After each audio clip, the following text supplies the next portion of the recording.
তাহলে 12কে 96 দ্বারা ভাগ করলে 8 টাকা পাওয়া যায় একটা ডিমের দাম। 8 12 96 টাকা, 8 টাকা।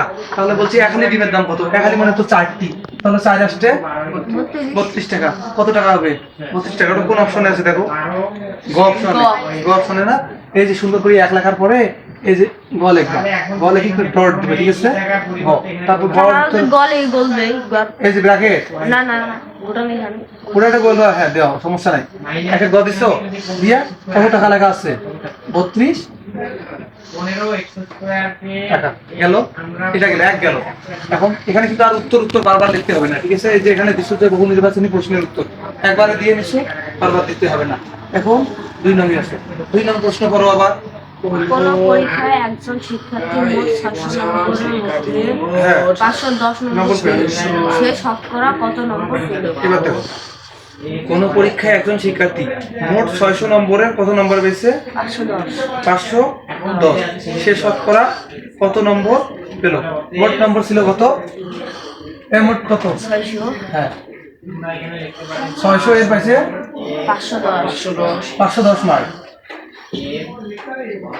510। সে শতকরা কত মার্ক পাইছে এটা নির্ণয় করতে বলছে, তাই না? তাহলে 600 এর 510 শতকরা মার্ক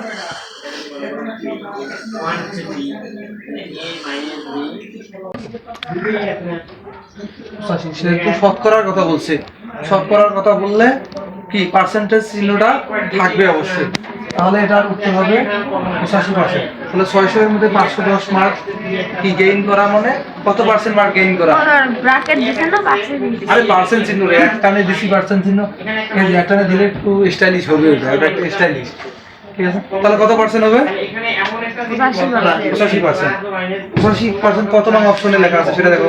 খ খ খ, তাহলে খটা আগে লিখে নিবা। খ নিয়ে এই যে একটা গোল দিতে চাও দিবা, দিয়ে কত পার্সেন্ট?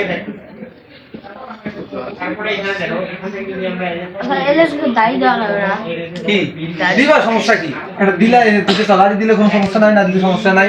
এখন এভাবে 3 নিয়ে আসবা, এভাবে কয়টা যাবে? এভাবে 4 15 পর্যন্ত এভাবে দিবা। কত পর্যন্ত? ওইভাবে দেখো, তোমরা সব উত্তর লিখবো না, পাগলের মতো কথা বলো। 15টার উত্তর এইভাবে ঠিক লিখবা তোমরা। 15টার উত্তর লেখার পরে কি আছে? এক কথায় উত্তর আছে, সুন্দর করে এক কথায় উত্তর কি ক বিভাগের অন্তর্ভুক্ত? অবশ্যই ক বিভাগের অন্তর্ভুক্ত। তাহলে ক বিভাগ দিয়ে এটা দিতে আসছে না, ক বিভাগ দিছি, এখন শুধু লিখবে এক কথায় উত্তর। তার আগে একটা বোর্ড ক্লিয়ার করে একটা কিছু নিয়ে আসো।